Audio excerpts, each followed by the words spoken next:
Episode 339, When the Plan Changes.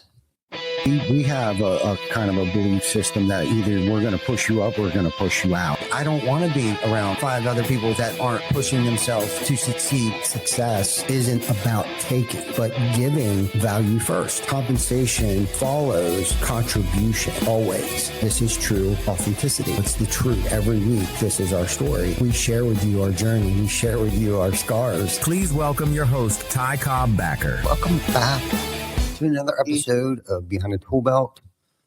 This is episode 339, and I'm glad you're here. Whether you're listening in the truck on your way to a job site, in the office, at the gym, or maybe you're just listening to this sitting at your desk, I do appreciate you spending time with us. So today, I want to talk about something that I feel like every single one of us deals with. It doesn't matter if you're a business owner, a manager, a salesperson, a crew leader, a parent, a spouse, or just someone wanting to get better in life. You know, at some point in time, I think Jim Bob's calling me. Jim Bowie. What's up, Jim? Don't you know we're live right now? You know, but anyhow, at some point in time, plans change. You know, you can have the best plans in the world. You can write them down. You can build out a schedule. You can communicate it to your team. You can prepare. You can forecast. You can think through all of the details. And then you get punched right in the mouth. I think Mike Tyson said it best. He said, everybody's got a plan until they get punched in the mouth. Let's face it, life happens. The weather changes. Materials don't show up. Customers change their mind. A team member calls off. Project runs too long. Market shifts, right? Lead sources dry up. The person you were counting on doesn't follow through. The thing you thought was going to happen on Monday doesn't happen until Thursday. And suddenly, the plan you were so confident in is no longer the plan. So the question is not, will the plan change? The question is, who do you become? Who do you become when the plan changes? That's what I want to talk about today. Because in business, in leadership, in life, the people who win are not always the people with the perfect plan. And trust me, I freaking wrote the book on that. I wrote the book on behaving poorly, becoming something not so pleasant to be around, still do sometimes. Hide, whatever the case might be. But I've learned that they're the people who know how to adapt when things change, overcome, and pivot. And that's something I've worked on for a long time, was learning how to adapt to the situation, overcome obstacles, and pivot, come up with a new plan. Okay. When things change, and they're going to change. They're the people who stay focused on the solution instead of getting stuck in the problem. Okay, I've watched it happen to people where they just get so fixated on the issue and on the problem and just can't see the forest through the trees. You know, but those that can stay focused on the solution, those people, those are the people who trust the process. Okay. But I also want to talk, and I'll talk a little bit about it later, but verify. Okay. I'll explain what verify means. Okay. You know, and I've come to find too, you also need to have a backup plan. Okay. And then something else that I talked about a couple weeks ago was, you know, trying to understand that motion creates momentum. Okay. Instead of being stuck. And there are people who that, you know, we don't need a perfect plan to get started. We just need a direction. We need to take ownership. We need to take action, and we need the mindset to keep moving when things don't go the way that we expected them to go. So today I want to unpack that a little bit. I want to talk about what it means to lead when plans change, how to think when pressure hits, and how to keep yourself and your team moving forward when everything around you seems like it's just crashing down and shifting. Because here's the truth. Anybody can lead when everything is going according to plan. That's easy. Okay. The real test of leadership is what happens when that plan falls apart. Okay. The plan, this is the reality. Plans are going to change. Right. And I know that sounds simple, but a lot of frustration in life comes from refusing to accept that reality. We make a plan, and then when things change, we act surprised. We act irritated. We get emotional. We start to blame. We start saying things like, this always happened. And I know you can think of somebody that probably always says that. And why can't things go right? Or this wasn't supposed to happen.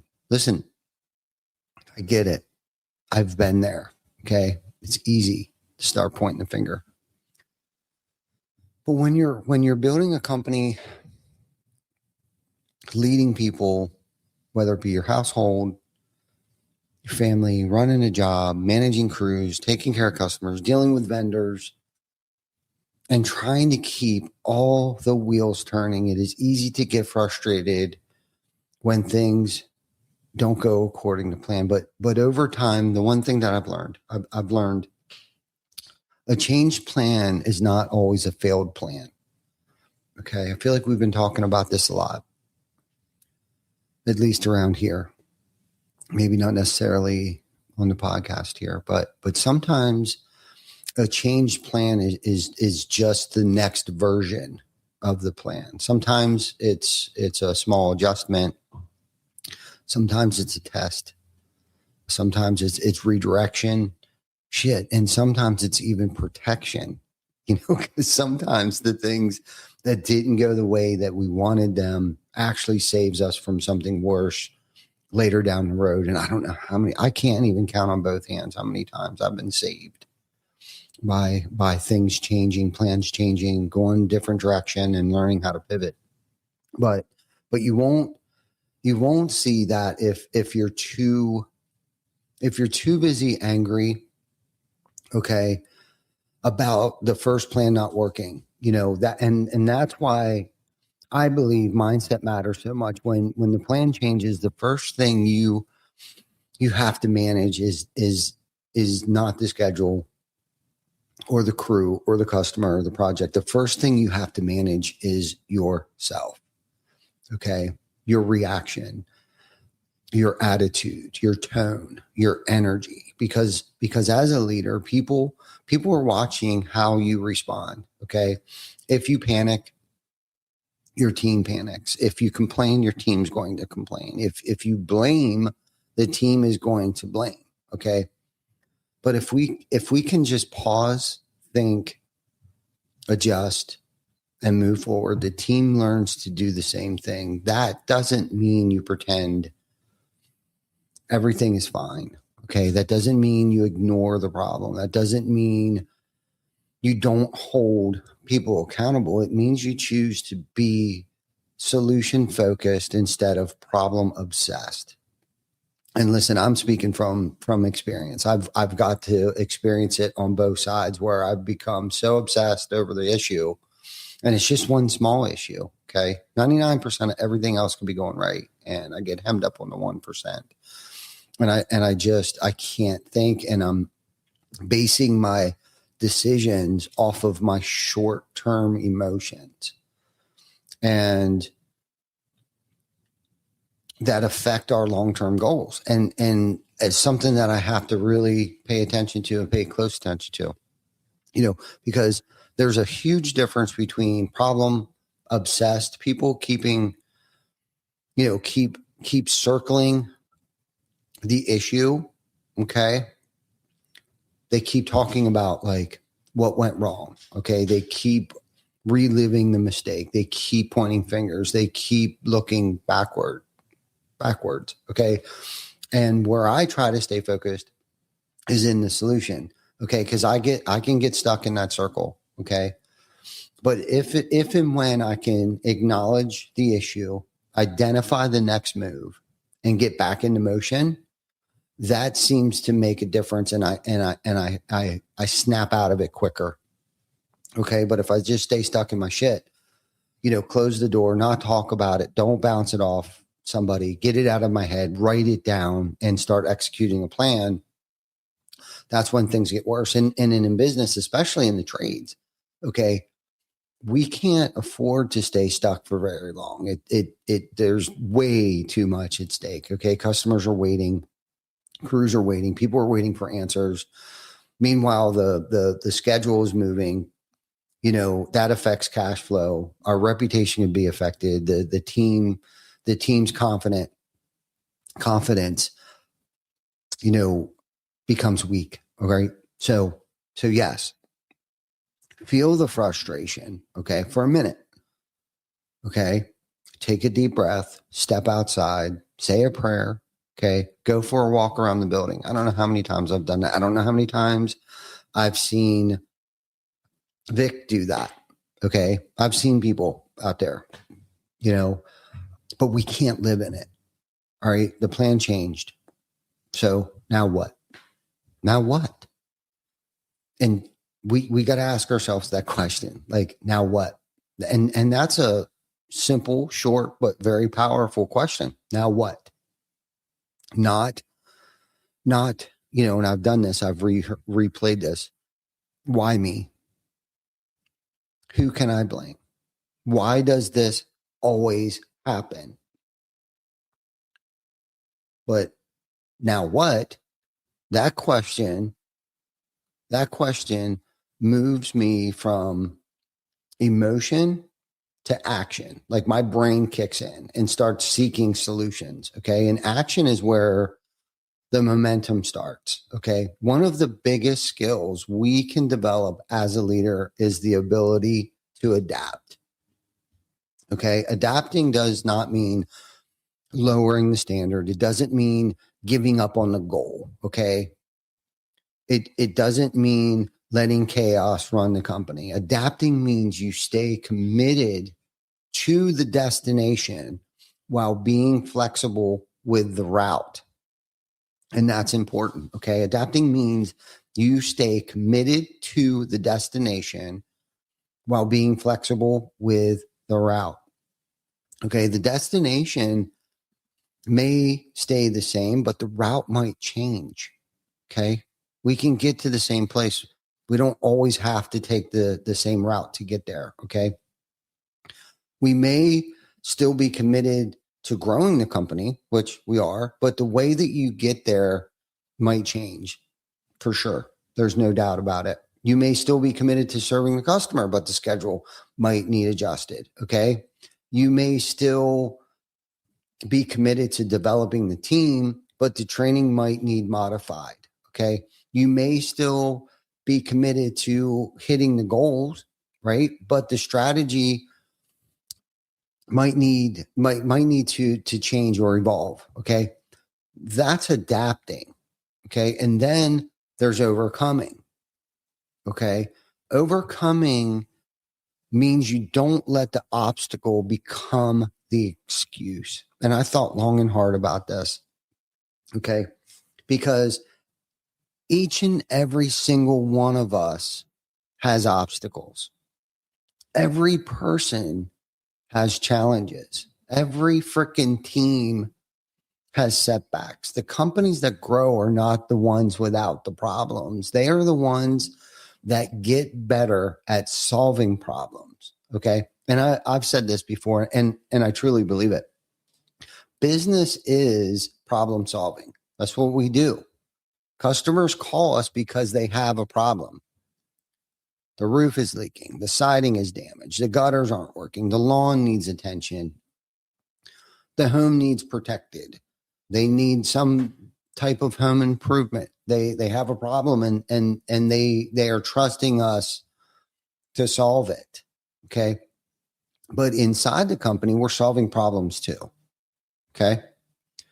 Scheduling conflicts, communication problems, training issues, cash flow problems, sale problems, leadership problems, culture problems. Okay. And if we think success means we'll eventually get to a place where there are no problems, we're going to be disappointed because there's always going to be issues. Success doesn't remove problems. Success gives you bigger problems to solve. That's it. Mo money, mo problems. Okay. That's why the ability to adapt and overcome is so valuable. Okay. And then there's pivoting. Okay. Pivoting is a word I think people use it a lot, but I want to make it sound, I want it to feel practical. Okay. Pivoting means you were willing to change the move without the mission. Okay. We all know what the mission is. Okay. But sometimes we have to pivot to get there. That doesn't mean we quit. It doesn't mean we throw away the vision. It doesn't mean that we abandon the standard. It just simply means we pivot. Okay. We adjust our foot positioning. Okay. So we can keep moving in the right direction. Right. So in basketball, when a player pivots one foot, the other foot stays planted, right? And the other foot moves. So I feel like that's like a great analogy or a great picture for us to imagine that, like, yeah, the one foot stays planted, but the other foot is pivoting. Okay. So when the plan changes, what stays planted? Our values, our standards, our mission, our commitment, our integrity, our responsibility to each other, our responsibility to our customers, our responsibility to our team. Those things stay planted. Okay. But what might move, right? The schedule, the method, our approach to how we're going to get there, the conversations, our strategy might change, the assignment, the process. That's pivoting. Okay. You keep one foot planted in who you are and what you stand for, but move the other foot so you can respond to reality. Okay. And in a nutshell, that's true leadership. You know, I think too many people either refuse to move at all or they move everything. Some people are so rigid that they literally break when the plan changes, and others are so flexible that they lose their standards. I've been on both sides of the spectrum, but the goal is to be anchored and adaptable. Okay. Anchored in principles and adaptable in methods. That's where growth happens. Okay. The pivoting mindset starts within that belief. Okay. And you have to believe when shit's hitting the fan, okay, that there's going to be a solution, that there is a solution. But maybe we just don't see it yet. Maybe, and the chances are, it's not going to be easy. It's most definitely not going to be convenient. And maybe it's not the solution we wanted. Okay. And that's where acceptance comes in. But there is going to be a solution. May not be the one we wanted or the one that we thought because the plan changed, right? That belief, I feel, matters because your brain looks for what you tell it to look for. So if I'm looking for solutions, there's like a channel that opens. At least for me, it does. I start looking for the solution and start removing myself from the problem. So if you believe there's no way forward, your mind will collect evidence that proves you right. You'll see every single freaking obstacle, every delay, every reason why it won't work. Every person who has done that, it just failure. That's where true failure comes into play. That's where the excuse is. You'll find every excuse available. But if you believe there is a solution, your mind starts looking for options. I've tested this theory. I've done it to myself. I have mentally masturbated over issues and solutions and thought there was no way out. But then, like, within a brief conversation with somebody, all of a sudden, all of these solutions started coming out of nowhere because both of our minds started looking for solutions. And you know what? The problem was no longer an issue. And it actually created a different system or a process that we didn't even know we needed at that time. Right. So when I'm in that, I need to start looking for, like, who can I call? Okay. That can help pull me out of this. What can we move? What needs adjusted? What is the next best step? What can we learn from this? I don't know how many times I've said that almost immediately when something bad went wrong. Okay. And what can we do right to fix it? And that in itself, in a nutshell, excuse me, that's the pivoting mindset. You have to pivot, and sometimes on a freaking dime. You know, this is the other thing too. It's not blind optimism. It's not pretending everything is easy. It's disciplined thinking under pressure. And for whatever reason, I must have put myself under a lot of pressure over the years, because almost instantaneously, I start thinking about, why is this happening for us? Almost instantly anymore. I would say 95% of the time, my mind goes right to, why is this happening for us? What safeguard did we not put up? You know, why didn't we have a backup plan? What can we do next time in case this happens? Like, instantaneously, you know, and I believe that's the one most important thing a leader can bring to the team. Okay. Is knowing how to pivot and have solutions. Okay. And I believe that's disciplined thinking under pressure, because pressure reveals patterns. Okay. When things go wrong, you find out how people think. Okay. Some people freeze, some people blame, some will hide, some will exaggerate, some people create more chaos. And I've done every single one of those things. That's why I'm mentioning them. And that's not who I want to be today. I want to be that guy that's sitting inside the house that's burning all around him, sitting there in the middle of it, completely cool and calm. Okay. Am I perfect at it? Absolutely not. But I am not anywhere near the raving lunatic that I used to be. I think, you know, maturing and experiencing things and being able to watch how poorly other people, seeing myself, let me word it this way, seeing myself, too much of myself in other people, has really helped me grow in that pivoting mindset.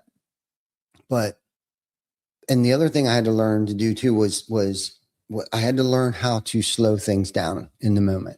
Okay. And then I had to learn how to ask better questions that could bring me clarity to the situation, where I had to actually separate facts from feelings. Okay. And then it would be easy. It's easier for me to, like, identify the next move. Okay. And I kind of touched on that earlier. And here's a few questions I think every person should have ready when the plan changes. Okay. What do we know for sure? And I don't know how many times I've asked that question. Like, what do we know for sure? Okay. And maybe not necessarily in this order. what is the actual problem? Who needs to know? What are our options? What is the fastest responsible action we can take? What can wait? What cannot wait? And what is the lesson here? Okay. And like I said, that's not in any specific order, but that shit's gold right there. And if you can slow down for a minute and ask yourself those questions, okay, because those questions will help you lead instead of react. Okay. And I noticed, and notice that I said fastest responsible action. Okay. Not fastest emotional reaction, not fastest blame, not fastest shortcut that creates bigger problems later. Fastest responsible action, because sometimes speed matters. Okay. Usually. Okay. But responsibility always matters. We have a responsibility to others, especially in the trade. When the plan changes, there's usually a temptation to rush into a decision just to make the discomfort go away. Guilty of that. But leadership is not about, and it's never usually about making yourself comfortable. It's about making the best decision you can with the information that you have, and then owning the result, no matter how it turns out, good or bad. And that's why I love this phrase, focus on the solution. Okay. It's simple, but it's powerful. Focus on the solution. Shit hits the fan. What's the solution? Not stay in the problem, not make the problem worse, not become the problem, but focus on the solution. Okay. It's powerful. Focusing on the solution doesn't mean ignoring it either, because I've done that too. It means reality does not get the final word. The problem is real. Okay. But so is our ability to respond. If we delay, sometimes it's going to make the problem worse, but so is our ability if we don't adjust. Okay. So we need to find the ability to move forward and move past it and find the solution as soon as we possibly can. And when you have that mindset, that can change everything. It can change the entire culture of your company, because when your team sees that the problems don't scare you, okay, they begin to trust you faster. I've seen that happen. I've seen it happen on both sides. And that's super important, especially if you're building a team or you have a team, okay? Because if your team thinks every changed plan is going to create an explosion, they'll hide things from you, okay? They'll delay telling you. They'll try to fix it in secret. They'll make assumptions. And by the time you find out, the problem is even bigger. And I think we still struggle with that sometimes, but it's not because they're afraid. I just don't think people want to be wrong. And it's hard for them to admit that they were wrong or they made a mistake. I don't think it's because they think there's going to be an explosion. I just think their ego and their pride get in the way. And that's a them issue. That's not necessarily a culture thing. And that's not necessarily the way that I think our leadership leads people. And that's something that they may need to work on. But as long as we're setting up the atmosphere of where people can take ownership in their mistakes, and it's going to be okay. And we ask what those questions that I asked earlier, what did we learn from it? What's the solution here? And what safety net can we put in later? That's the best part of this job, I think, is, not necessarily having people make mistakes, but what we learn from them, and hopefully they're not very costly mistakes. But, if our team knows that we're going to respond with, clarity and accountability and solution focused leadership, then they should bring things to us sooner. And earlier information gives us more options, right? The sooner we know about it, And realistically, at the end of the day, that's freaking leadership. So I've heard some people, man, my phone is freaking blowing up. Why does it blow up every time? Every freaking time. Or is it just blows up all day long and it's just like now that I've noticed it because I'm sitting here. Yeah. Right. Okay. All right. So some people here, yeah. Oh yeah. I want to talk about the verified thing. Okay. That I talked about earlier. I think the word verified gets misunderstood when I say something like trusting by verifying. Some people hear verify and they think it means you don't trust people. Okay. And I don't necessarily see it that way. Verification is not the enemy of trust. Verification protects trust. Trusting by verifying means you believe in people, but you also respect the process enough to confirm the details. Okay. It means you don't build your company on assumptions. It means you don't say, I hope that got done, and then act surprised when it didn't. It means you create systems where accountability is normal and not necessarily personal. And that's big. Accountability should not feel like an attack. It should feel like a part of the standard. And in construction, roofing, sales, production, whatever, measurements matter. I talk about matrix all the freaking time. If I don't have them, I can't make intelligent decisions. So measurements matter, permits matter, materials matter, customers' expectations matter, dates matter, communication, billing, follow-up. That all matters. Okay. And one missed detail can create a chain reaction.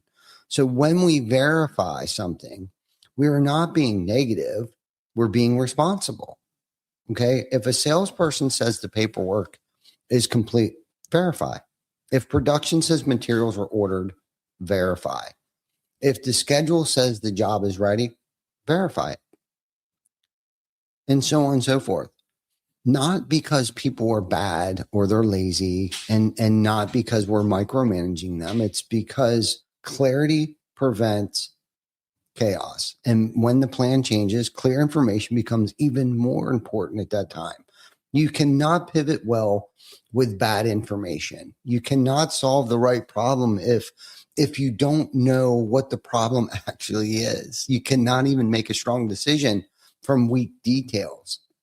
Okay, so trusting by verifying gives you a stronger foundation. It also helps your team grow because when people know their work will be checked, they get sharper. When they know the details matter, they pay closer attention. When they know accountability is part of the culture, they start holding themselves accountable. But here's the key. How you verify matters. If you verify with accusations, people get defensive. If you verify with ego, people shut down. If you verify only when something goes wrong, people feel attacked. But verification is part of the normal rhythm of the business. It becomes healthy. You can say, let's double check this before we move forward. You can say things like, I trust you and I want to make sure that our thought process aligns. We can say things like, let's verify the details so we don't create a problem for the customer. Walk me through this. Okay, so I know, I understand. And really at the end of the day, that's true leadership. That's trust the person. That's verify the process. That's support the person. Inspect the standard. Okay, that's what that is. And that's how you build a company that can handle changes. I feel like there should be music in the background. It's quiet as shit. Or something. I don't know. Because plans are going to change. And when they do, okay, the leaders who have already built a verification into their culture have better information, can make faster decisions, and we have fewer surprises. And fewer surprises mean fewer fires. And that's what I'm aiming towards. Having fewer fires means more focus. And I want to focus. Okay. So now I want to talk about backup plans. Okay. I touched on that a little bit earlier because we should always have a backup plan. Okay. That doesn't mean that we have to live in fear. Okay. It means we have to lead with wisdom and vision. A backup plan is not negative thinking. Backup plan is actually responsible thinking. Okay. There's a big difference between expecting failure and preparing for reality. Okay. Like, we don't have a spare tire because we're hoping to get a flat tire. We have a spare tire because we know flat tires happen. So we don't have to use them very often, but it's there in case we need it. Like, we don't carry car insurance because we want something bad to happen. We carry insurance because we know, we understand the risk if we don't carry it, right? So you don't check the weather because we want rain, even though we were just checking the weather, right? Right before we got on here, we checked the weather because we know how that could affect our job. Okay. So in business, a backup plan gives us options.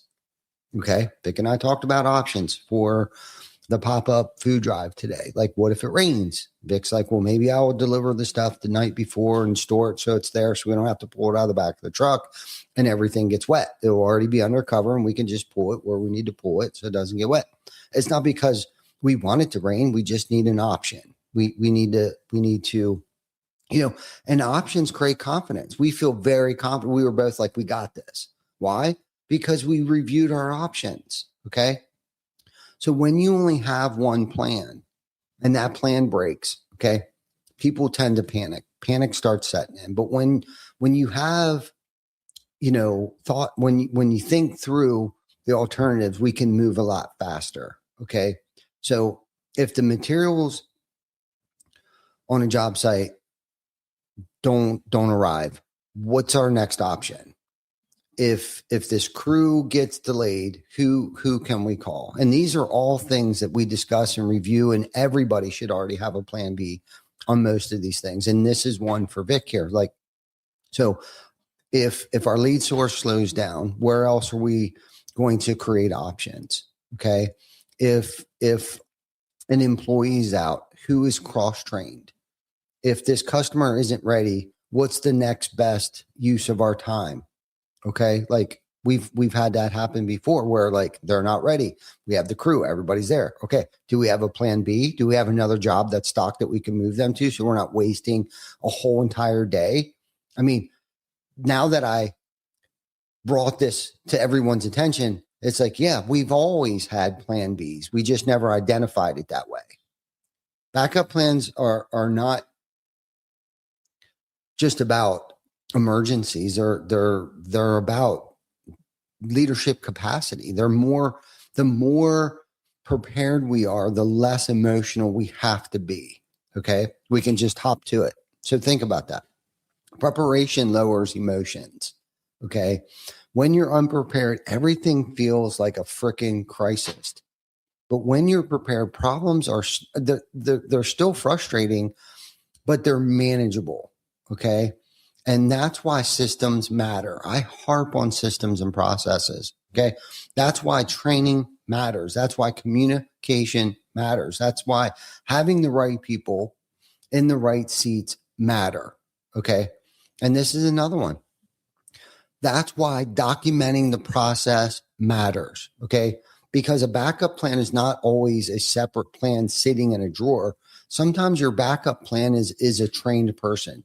Sometimes it's a checklist. Sometimes it's a vendor relationship, a second crew, a strong office team, cash reserves, leadership bench, right? Do we have somebody to back this person up? And sometimes it's a culture where people step up instead of waiting to be told what to do. Okay. And let me say this, the bigger the company gets, and this is from my experience, the more important backup plans become. When you're small, you can sometimes muscle through everything. And I did that on my own. I could remember everything. I could personally fix everything. I could jump in and save the day. But as we have grown, that approach breaks down. I don't have all the answers. I don't have all the solutions. I don't even have all the skills. Okay. That's why we need systems. That's why we have leaders here besides myself. We have a leadership bench. Okay. That's why communication matters, accountability. You need people who can make decisions. There's people in this building making decisions without my blessings all day, every day. That's why we have backup plans. They are my backup plan because growth adds complexity, and complexity without preparation creates chaos,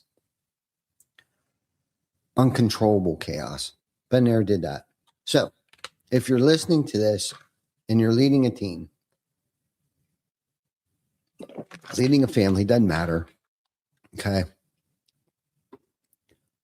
Ask yourself this. Where are we too dependent on one person? Where do we not have a backup plan? Where are we assuming instead of verifying? Where would one change in the plan create the biggest problem? Where do we need cross-train? Where do we need a checklist? Where do we need a second option?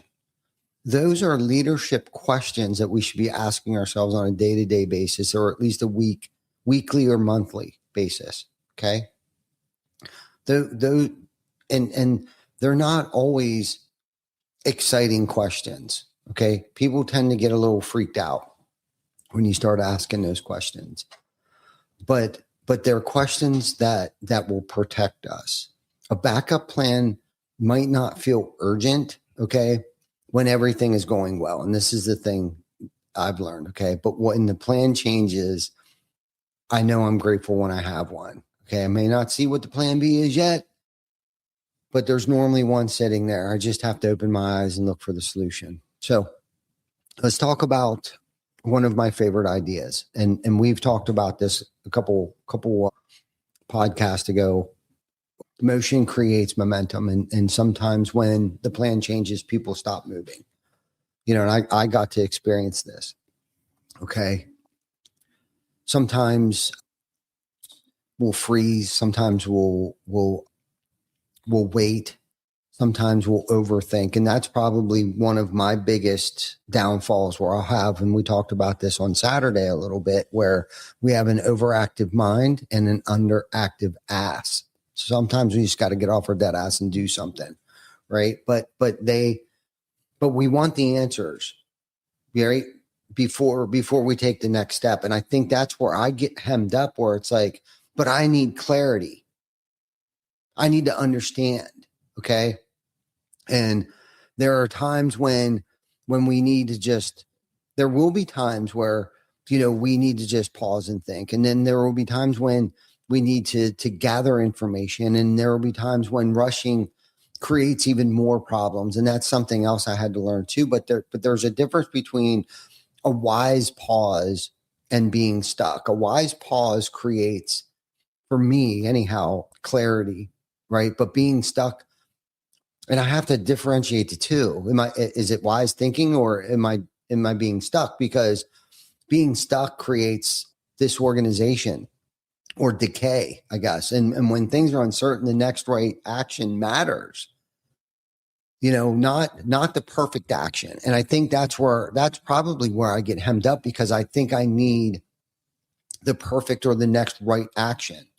Okay. And sometimes it's just as simple as calling the homeowner and letting them know that we're going to be late, or being proactive and checking the material, or talking to the crew and telling them, hey, we can't start this job today, but I have another one ready for you. Right. Or being proactive on reviewing the schedule, keeping up with the updates. just simply as making a decision, because motion, like I had mentioned earlier, creates momentum. And when you move, whether it's the right direction or not, we're going to learn. Okay. And when we learn, we can adjust. And when we adjust, we are going to improve. And honestly, that's how this whole thing has been built. And when we improve, that my confidence grows. Okay. And not only does my confidence grow, but so does the team's confidence grow. But if we just sit there waiting for the perfect plan, right, nothing happens. I've done that. I've stayed stuck for days, hours, minutes. Okay. And here's something that I've learned. Clarity often comes after movement, not before. Okay. We want full clarity before we move. I know that. I understand that. But many times movement creates the clarity. Like, I just need to get off my dead ass and do something. I need to take that next step. And then the next step. Okay. I need to make that uncomfortable call. All right. But then that reveals more information. Maybe it wasn't as bad as I thought it was going to be. Okay. I have to sometimes try new ideas, and it doesn't work, but then I have to adjust. Okay. But when we start that conversation, okay, and now the path becomes clearer. And sometimes it just requires picking up the phone. And right there, my friend, that's how momentum works. Not staying stuck, but doing something. And I've said this a million times, let's do something even if it's wrong. And I think people look at me like I got a third eyeball. What's the boss want? I don't know what he wants to do, but let's do something even if it's wrong. Right? And then we'll deal with the consequences later. Right? Whether I was right, wrong, and if I was wrong, I'll learn something from it. But if I was right, we're already ahead of schedule. Right? And in leadership, momentum is so freaking powerful. We talk about that all the time because it builds belief, it builds energy, it builds confidence, it gives the team something to follow. But momentum does not happen by accident. It doesn't happen by osmosis. Okay? Someone has to move first. Someone has to say, here's what we're doing next. Someone has to say, we're not staying stuck here. Someone has to say, this changed, but the mission hasn't changed. And it's hard to see that because we think if we have to pivot, that means the goal changed. No, the goal's the same, but how we're going to approach that goal, the direction of it has changed. The route has changed, and sometimes we have to be that person that brings the energy to the room, even when it's the hardest, most difficult thing to do. We have to be the ones that bring the energy, even when the house is on fire. Okay. And that someone is usually a leader. That doesn't mean the leader has to have every answer. Okay. It doesn't mean the leader is willing to take responsibility for the next move necessarily. There's a difference between knowing every step and owning the next step. Okay. You don't need to know every step. You don't need to own the next step. That's how you build momentum. You just got to take the step. You have to take the leap. You have to dig down deep. And it's hard. I know it's hard. But that's how momentum gets built. And momentum matters because it changes, for me anyhow, my emotional state. And if I know I'm banging on all 8 cylinders, so is the team. And when the team is stuck, frustration grows. Okay. And when the team is moving, right, because I'm moving, belief grows. Even small progress can change the atmosphere, right? That one call, that one decision, that one updated schedule, the clarified expectations, the solved issue, the completed task, right? Was it Monday? Monday, I was feeling off. I haven't had an off Monday for a minute.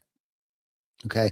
I started to feel a little overwhelmed and I was like, why? But there was all these little things that were just not even necessarily irritating me.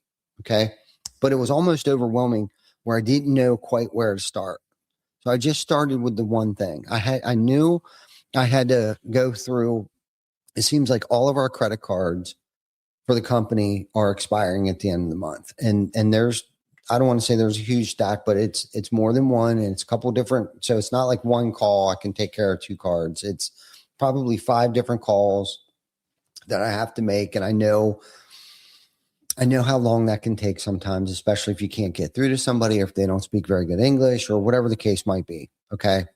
Oh no, that the issue is that there's 2 lost cards, and there's no place on the website to just simply, actually 3 lost cards, and like 5 getting ready to expire. Anyhow, so in itself, that can become very overwhelming. But then my calendar was kind of getting a little goofed up too, where I was kind of like, when am I going to work out? I'm doing this challenge and I know my schedule is getting jam packed, and it's like, where can I find like an hour and 30 minutes? Like if I'm at work, because it's going to take me 8 minutes to drive home, work out for an hour, and 8 minutes to drive back. But I'd like to take a shower too before like if it is in the middle of the day. So it was like, that was starting to there was a few things, but like I must have been putting things off last week that were just these little things that I kept saying to myself that I'll get to them. So you know what I did?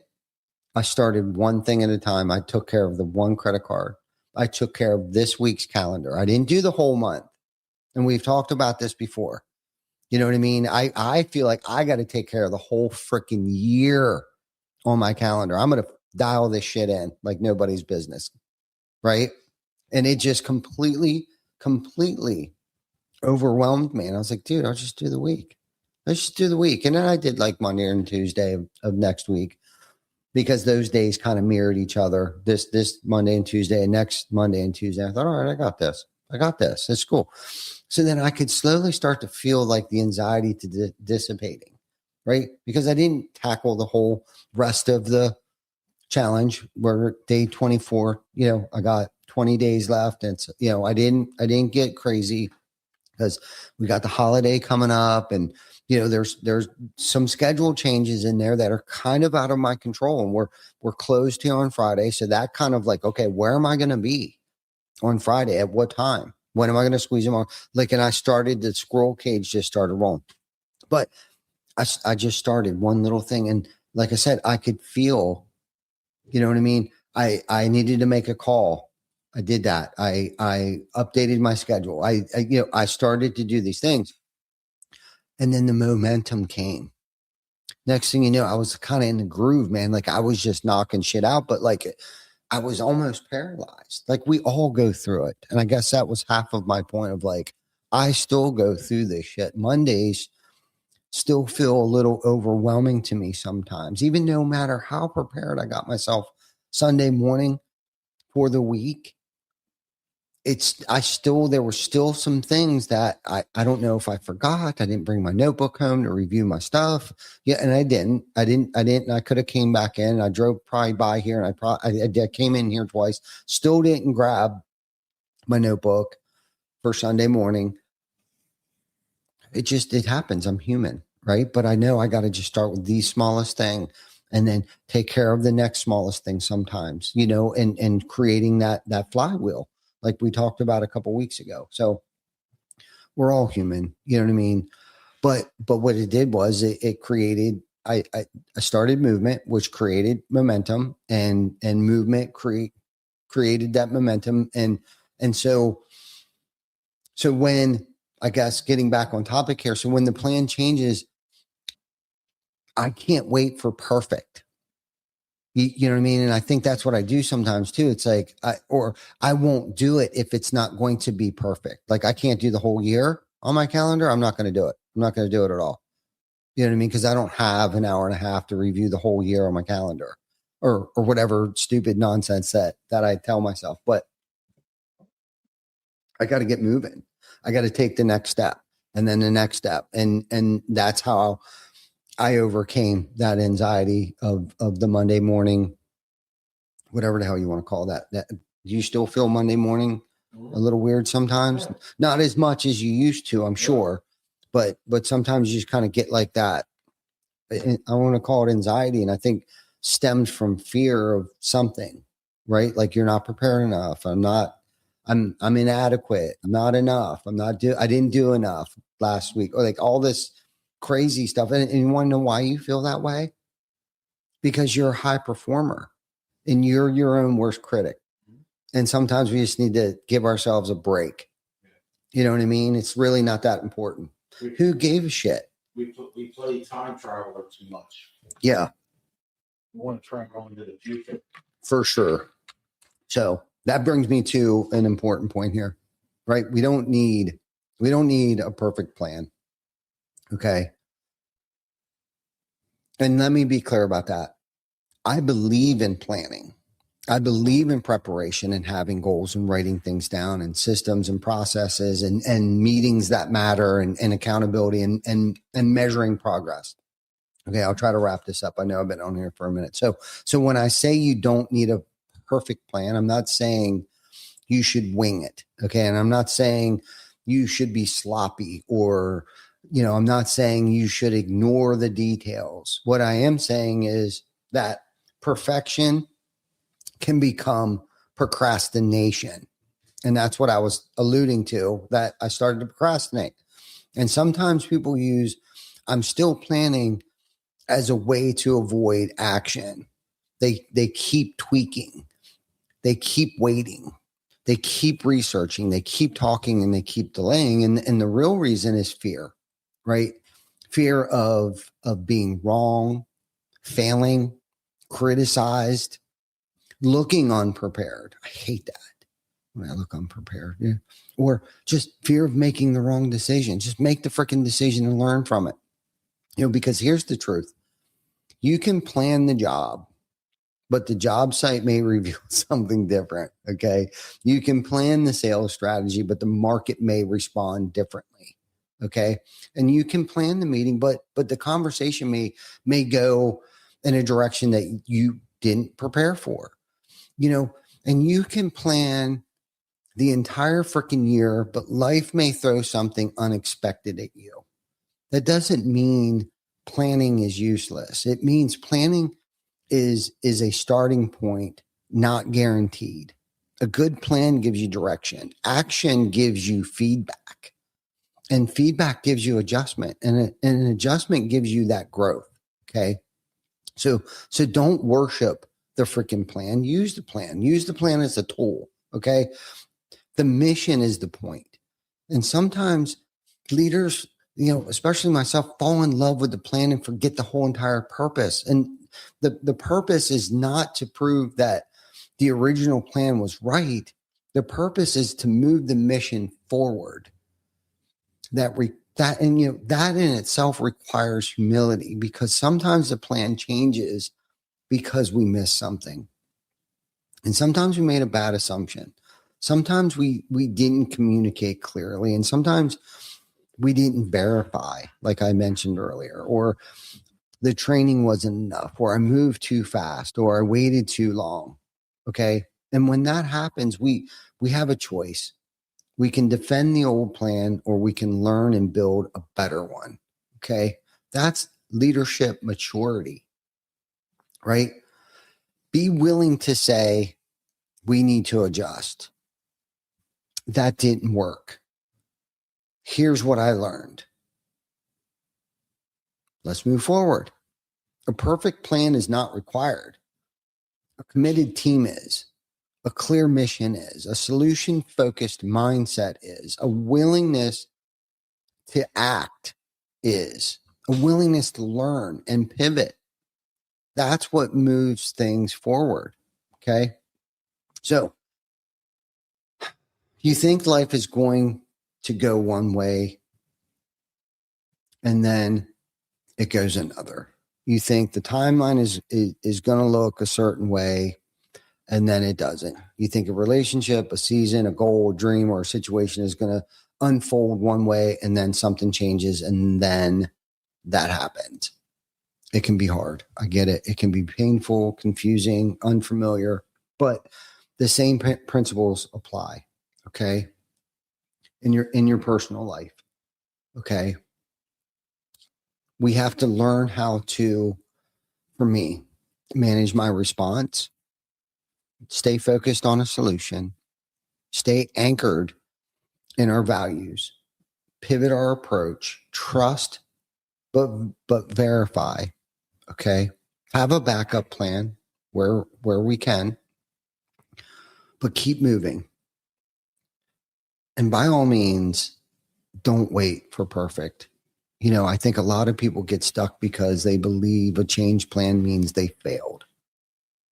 Thought that before, but sometimes a change plan means we're growing.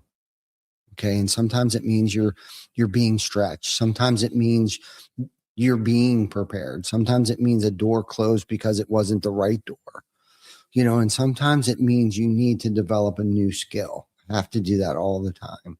And sometimes it means you need to become a different version of yourself to handle the next season. Right. And that is so true. So freaking true. And it requires a lot of work. It's not easy and it's not always comfortable. But growth, and this is reality, growth is rarely comfortable. So the question is, can you stay faithful when the plan changes? Can you keep showing up? Can you keep leading? Will you keep learning? Will you keep serving? Okay. Can you keep your attitude right? Can you keep your integrity? Right. And just keep moving, because the people who make the biggest impact are the people whose lives went perfectly according to the plan. Okay. That didn't go perfectly according to the plan. They're the people who got knocked off course, adjusted, learned, grew, and kept going. That's where character is built. That's where wisdom is built. And that's where freaking leadership is built. That's it in a nutshell. So put the freaking bat down. All right. Probably should start. How long have we been on here? For a minute? A little over an hour. Okay. All right. Well, let's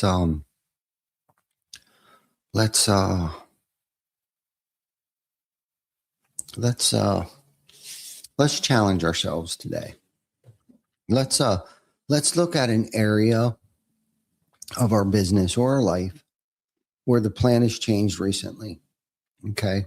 Maybe it's a project, a goal, maybe it's a team member, a customer situation, schedule, finances, leadership, structure, or something personal. Okay. And instead of asking, why did this happen? I want you to ask a better question. Okay. What is the next right move? That's it. What is the next right move? Then ask, what do I need to verify? Who do I need to communicate with? Who do I need to bounce this off of? Do I have a backup plan that I need to create? Do I have one in place? Where do I need to stop waiting for perfect? What action can I take today to create the momentum? What have I been procrastinating about? Because you don't have to fix everything today, but you do need to move. Motion creates momentum, and momentum creates belief in yourself, and belief creates the energy, and the energy helps carry you through the changes and your team and your family. As leaders, we have to become good at leading through change, not just talking about change, not just reacting to change, but leading through it. There's a huge freaking difference. That means we don't fall apart every time the plan changes. We adapt, we overcome, we pivot, we focus on the solution. We trust but verify, prepare backup plans. We move before everything is perfect. And we keep the mission in front of us. So as we wrap up this episode 330 freaking 9 of Behind the Tool Belt, next week's 340. I want you to remember this. The plan is going to change. That's not the problem. The problem is when we refuse to change with it. The problem is when we get stuck in frustration. The problem is when we keep staring at the closed door instead of looking for the next move. The problem is when we let a changed plan become an excuse and stop. But that's not who we were called to be. Okay. We were called to lead, to grow, to serve, solve problems, become better through the challenges and not bitter. Somebody said that to me. I got burnt. And they said, don't let this make you bitter. I haven't heard that word for a while. Bitter. I think I was feeling bitter.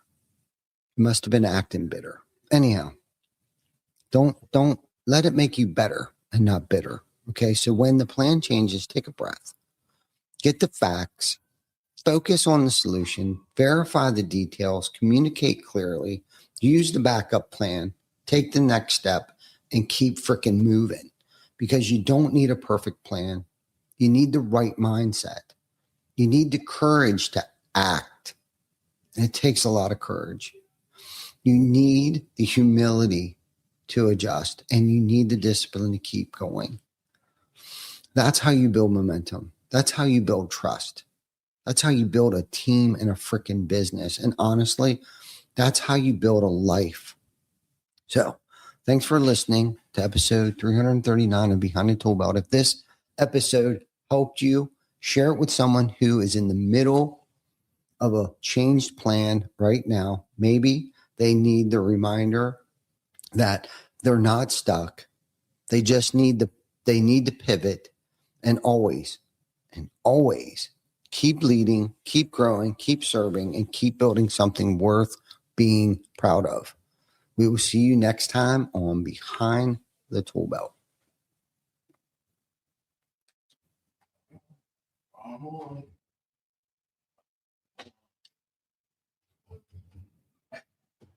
That's it.